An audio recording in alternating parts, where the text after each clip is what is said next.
কিছু মানুষ থাকেন যাদের জীবন পড়লে মনে হয় এটা কোনো ইতিহাসের বইয়ের পাতা নয়, বরং এটা একটি মহাকাব্য যেখানে প্রতিটি অধ্যায়ে নাটকীয়তা, প্রজ্ঞা এবং দেশপ্রেম এমনভাবে একসাথে বোনা আছে যে তাকে আলাদা করা প্রায় অসম্ভব। অটল বিহারী বাজপেয়ী ছিলেন ঠিক সেই ধরনের মানুষ। একদিকে তিনি মাত্র ১৩ দিনের প্রধানমন্ত্রিত্ব থেকে পদত্যাগ করেন এমন একটি ভাষণ দিয়ে, যা সংসদের দেওয়ালে প্রতিধ্বনিত হয়ে আজও মানুষের হৃদয়ে জীবিত আছে। অন্যদিকে মাত্র ২ বছর পরে তিনি রাজস্থানের তপ্ত মরুভূমির নিচে ৫টি পারমাণবিক বোমা বিস্ফোরণ ঘটিয়ে গোটা বিশ্বকে চমকে দেন এবং ভারতকে পারমাণবিক শক্তিধর রাষ্ট্রের স্বীকৃতি দিলেন। আর তারপরেই ওই একই মানুষ একটি সাধারণ বাসে চড়ে পাকিস্তানের মাটিতে পদার্পণ করলেন এবং দক্ষিণ এশিয়ার ইতিহাসে শান্তির একটি নতুন অধ্যায় লেখার চেষ্টা করলেন। এই ৩টি মুহূর্ত, ৩টি সিদ্ধান্ত এবং ৩টি ইতিহাস বদলে দিয়েছিল। স্বাগতম বিং ইনসাইডে। আজ আমরা ফিরে যাব সেই অসাধারণ জীবনের ৩টি সবচেয়ে নির্ণায়ক মুহূর্তে এবং বোঝার চেষ্টা করব কেন অটল বিহারী বাজপেয়ী শুধু একজন রাজনীতিবিদ ছিলেন না, তিনি ছিলেন একটি যুগের প্রতীক।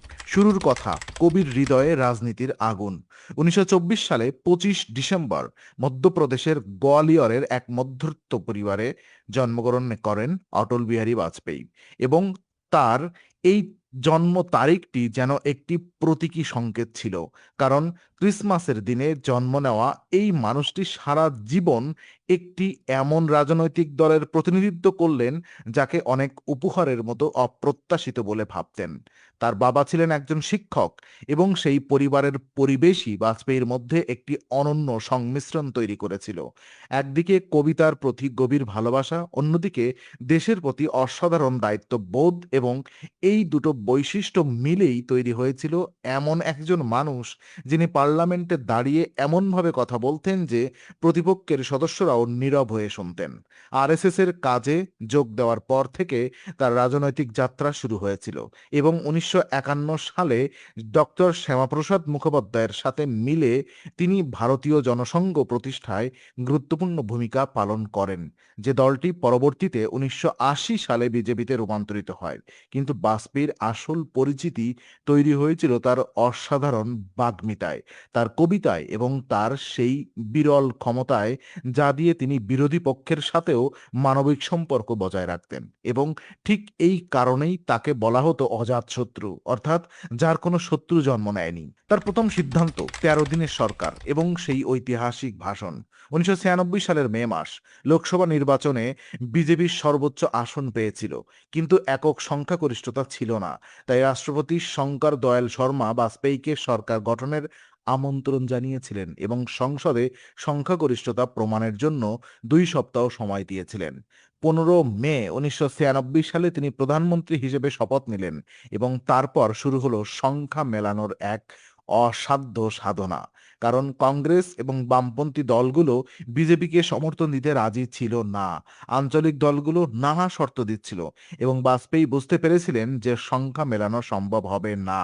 ২৮ মে ১৯৯৬ সালে বাজপেয়ী স্বীকার করলেন যে তিনি ৫৪৫ জন সদস্যের মধ্যে মাত্র ২০০ জনের বেশি সমর্থন জোগাড় করতে পারেননি এবং তাই আস্থা ভোটের মুখোমুখি না হয়েই তিনি পদত্যাগ করলেন। কিন্তু এই পদত্যাগ আগে যা ঘটল তা ইতিহাসের পাতায় স্বর্ণাক্ষরে লেখা আছে। পার্লামেন্টে দাঁড়িয়ে বাজপেয়ী এমন একটি ভাষণ দিলেন যা শুনে বিরোধী দলের সদস্যরাও স্তব্ধ হয়ে গিয়েছিলেন এবং অনেকেই চোখ মুছেছিলেন বলে সেই সময়ের সাংবাদিকরা লিখে গেছেন। তিনি বললেন, সরকার আসে যায় কিন্তু দেশ থাকে। আজ আমরা সংখ্যাগরিষ্ঠতা পাইনি, কিন্তু এই অভিজ্ঞতা আমাদের আরো শক্তিশালী করবে। ভারত মাতার সেবায় আমরা প্রতিশ্রুতিবদ্ধ এবং এই প্রতিশ্রুতি কোনো আস্থা ভোটের ফলাফলের উপরে নির্ভরশীল নয়। এই ভাষণে এমন কিছু ছিল যা সংখ্যার বাহিরে, যুক্তির বাহিরে। সেখানে তিনি একজন কবির হৃদয়, একজন রাষ্ট্রনায়কের দূরদর্শিতা এবং একজন সত্যিকারের দেশপ্রেমিকের মর্যাদা বোধ ওয়াশিংটন পোস্ট লিখেছিল, ভারতের প্রথম হিন্দু জাতীয়তাবাদী সরকার আজ মাত্র ১৩ দিন ক্ষমতায় থেকে পতন হলো। কিন্তু এই পতন আসলে পতন ছিল না, এটা ছিল একটি অস্থায়ী বিরতি। কারণ ইতিহাস জানতো এই মানুষটি ফিরে আসবেন, এবং যখন ফিরে আসবেন তখন ভারতের ইতিহাস নতুনভাবে লেখা হবে। প্রত্যাবর্তন এবং দ্বিতীয় সিদ্ধান্তের প্রস্তুতি। ১৯৯৬ থেকে ১৯৯৮ সাল পর্যন্ত ভারতে রাজনৈতিক অস্থিরতা চলল। দুটি সরকার এলো এবং গেল, এবং এই সময়কালে বাজপেয়ী বিরোধী দলের নেতা হিসেবে সংসদে এমনভাবে কথা বলতেন যে মানুষ বুঝতে পারতেন এই মানুষের কাছে ভারতের ভবিষ্যতের একটি স্পষ্ট নকশা আছে। ১৯৯৮ সালের নির্বাচনে বিজেপি এনডিএ জোটের মাধ্যমে ক্ষমতায় আসে, এবং বাজপেয়ী মার্চ ১৯৯৮ সালে প্রধানমন্ত্রী হিসেবে শপথ নেন। ক্ষমতায় আসার পরপরই তিনি এমন একটি পদক্ষেপ নেওয়ার জন্য প্রস্তুত শুরু করলেন যা ভারতের ভূ-রাজনৈতিক অবস্থান চিরতরে বদলে দেবে। দ্বিতীয় সিদ্ধান্ত, পোখরান, অপারেশন শক্তি এবং একটি জাতির পুনর্জন্ম। ১৯৯৮ সালের মে মাস, রাজস্থানের থার মরুভূমি। রাতের অন্ধকারে আমেরিকান গুপ্তচর উপগ্রহের চোখ এড়িয়ে সামরিক পোশাকে বিজ্ঞানীরা কাজ করছেন, এবং তারা যা করছেন তা পৃথিবীর মাত্র কয়েকটি দেশ আগে করতে পেরেছে। এই পুরো অপারেশনটি ছিল গোপনীয়তার একটি মাস্টার ক্লাস। কারণ ভারত জানতো আমেরিকার ৪টি কিহোল গুপ্তচর উপগ্রহ প্রতিদিন সকালে পোখরান এলাকার উপর দিয়ে উড়ে যাচ্ছে। বিজ্ঞানীদের শুধু সামরিক পোশাকে প্রবেশের অনুমতি ছিল, এলাকা ছদ্মবেশে ঢাকা ছিল, এবং বেশিরভাগ কাজ হতো রাতে। এমনকি কাছের একটি সামরিক ক্যাম্পে নিয়মিত ক্রিকেট ম্যাচের আয়োজন করা হতো আমেরিকার নজরদারি থেকে মনোযোগ সরানোর জন্য। বোমাগুলো রাত ৩টায় বিএআরসি থেকে সরিয়ে মুম্বাই বিমানবন্দরে নিয়ে যাওয়া হয়। তারপর ভারতীয় বায়ুসেনার একটি NA-32 বিমানে জয়সালমের সামরিক ঘাঁটিতে নিয়ে যাওয়া হয়, এবং সেখান থেকে সেনাবাহিনীর ৪টি ট্রাকে কনভয়ে পোখরানে পাঠানো হয়। ১১ মে ১৯৯৮ সালে বিকেল ৩টা ৪৫ মিনিটে ভারত একসাথে ৩টি পারমাণবিক ডিভাইস বিস্ফোরণ ঘটালো। একটি থার্মোনিউক্লিয়ার ডিভাইস, একটি ফিশন ডিভাইস এবং একটি সাব কিলোটন ডিভাইস। মাটি কেঁপে উঠল। রাজস্থানের একটি কাছের গ্রামের দেওয়ালে ফাটল ধরল। জার্মানি, ব্রিটেন এবং আমেরিকার ভূকম্পন পর্যবেক্ষণ কেন্দ্রে কাঁটা নড়ে উঠল। ততক্ষণে প্রধানমন্ত্রী বাজপেয়ী সাংবাদিকদের সামনে দাঁড়িয়ে বললেন, আমার একটি ঘোষণা আছে। আজ বিকেল ৩টা ৪৫ মিনিটে ভারত পোখরান রেঞ্জে ৩টি ভূগর্ভস্থ পারমাণবিক পরীক্ষা সম্পন্ন করেছে। পরে বাজপেয়ী একটি ছোট্ট সভায় স্বীকার করেছিলেন যে এই পরীক্ষার প্রকৃত কৃতিত্ব তার পূর্বসূরি পিবি নরসিমা রাওয়ের। কারণ রাও তাকে জানিয়েছিলেন যে বোমা প্রস্তুত আছে এবং শুধু বিস্ফোরণ ঘটানোর অপেক্ষা। এই ঘোষণাটি ছিল অত্যন্ত সংক্ষিপ্ত, কিন্তু এর প্রভাব ছিল অসীম। সিআইএর সেনেট ইন্টেলিজেন্স কমিটির চেয়ারম্যান রিচার্ড সেলবি এটাকে বিশাল গোয়েন্দা ব্যর্থতা বলে অভিহিত করেন, এবং সিআইএর পরিচালক জর্জ টেনেন জানান যে ভারত ঘন বালির ঝড়ের সময়কে বেছে নিয়েছিল এই পরীক্ষার জন্য। ভারতের বোমা স্টক এক্সচেঞ্জ শেয়ার বাজারে উল্লেখযোগ্য উত্থান হলো, এবং সারা দেশে আন্দোলনের ঢল বইল। কিন্তু আন্তর্জাতিক প্রতিক্রিয়া ছিল তীব্র। আমেরিকার ক্লিন্টন প্রশাসন গ্লেন সংশোধনী আইন প্রয়োগ করে ভারতের উপরে অর্থনৈতিক ও সামরিক নিষেধাজ্ঞা জাপান এবং বেশ কয়েকটি ইউরোপীয় দেশেও নিজস্ব নিষেধাজ্ঞা আরোপ করলো, এবং জাতিসংঘ নিরাপত্তা পরিষদ ১১৭২ নম্বর প্রস্তাব পাশ করে পরীক্ষাগুলো নিন্দা করল। পাকিস্তান মে মাসের ২৮ এবং ৩০ তারিখে তাদের নিজস্ব চাগাই পারমাণবিক পরীক্ষা করে প্রত্যুত্তর দিল। কিন্তু এই সবকিছুর মাঝেও বাজপেয়ী অটল ছিলেন, কারণ তিনি জানতেন তিনি কি করেছেন এবং কেন করেছেন। পার্লামেন্টে তিনি বললেন, ভারত এখন একটি পারমাণবিক শক্তিধর রাষ্ট্র।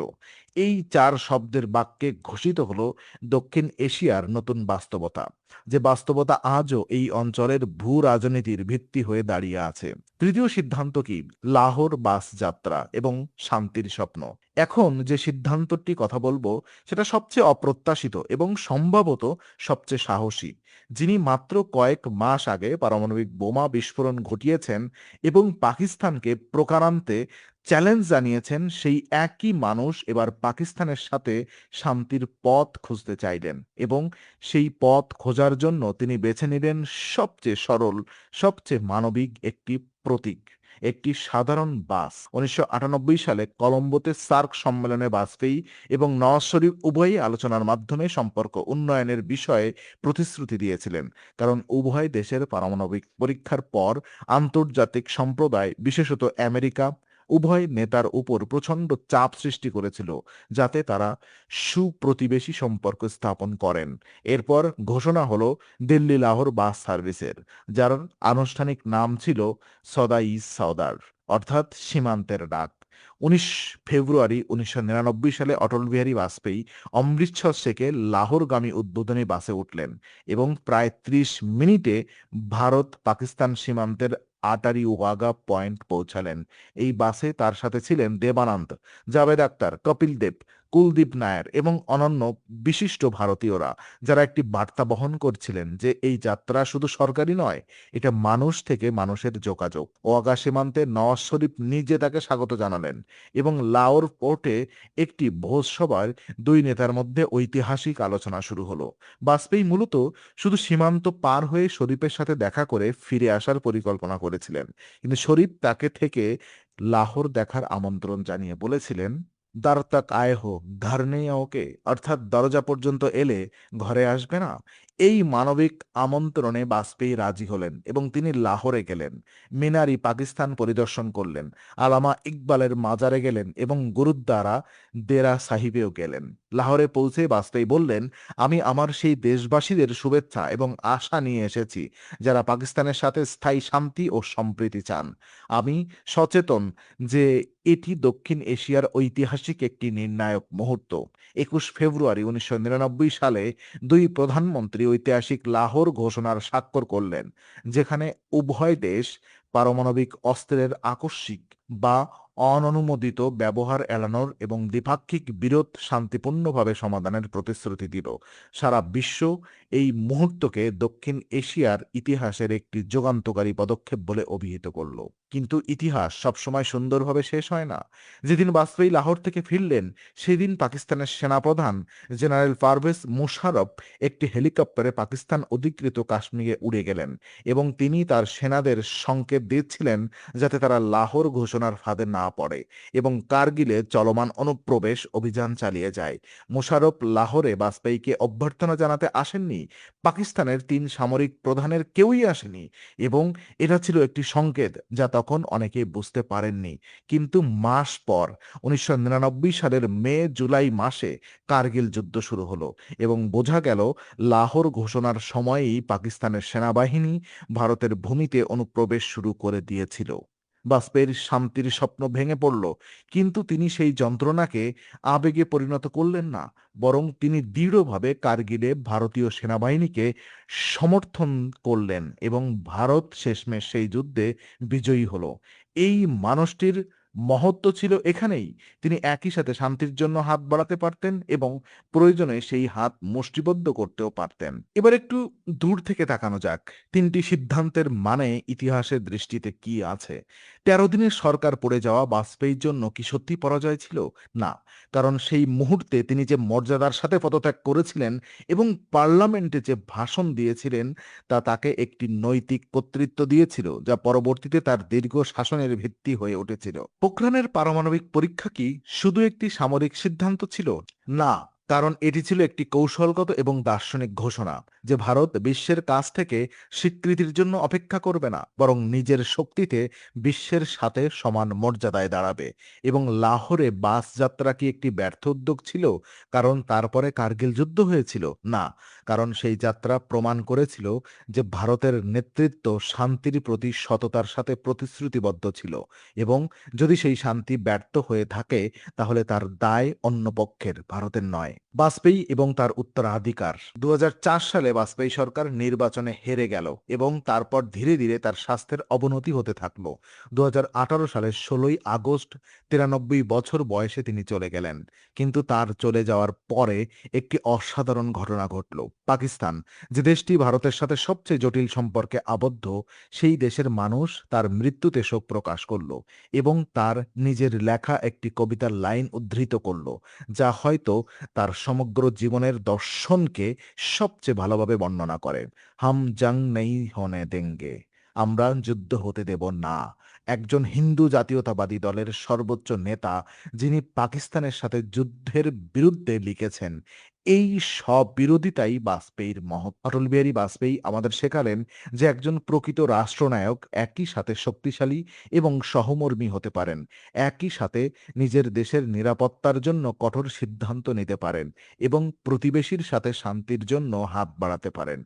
তিনি দেখালেন যে পরাজয় মানে শেষ নয়, বরং পরাজয় থেকে কিভাবে উঠে দাঁড়ানো যায় সেটাই আসল মাপকাঠি। তিনি প্রমাণ করলেন যে একজন কবিও একজন সেরা কৌশলবিদ হতে পারেন, যদি তার হৃদয়ে দেশের প্রতি সত্যিকারের ভালোবাসা থাকে। এটাই ছিল বিং ইনসাইট। গভীরভাবে ভাবুন, ইতিহাস থেকে শিখুন, কৌতূহল নিয়ে বাঁচুন। এটাই বিং ইনসাইট, যেখানে প্রতিটি জীবনের পেছনে আমরা খুঁজে পাই একটি অনন্য মানবিক গল্প। বিং ইনসাইট, সত্যের সন্ধানে।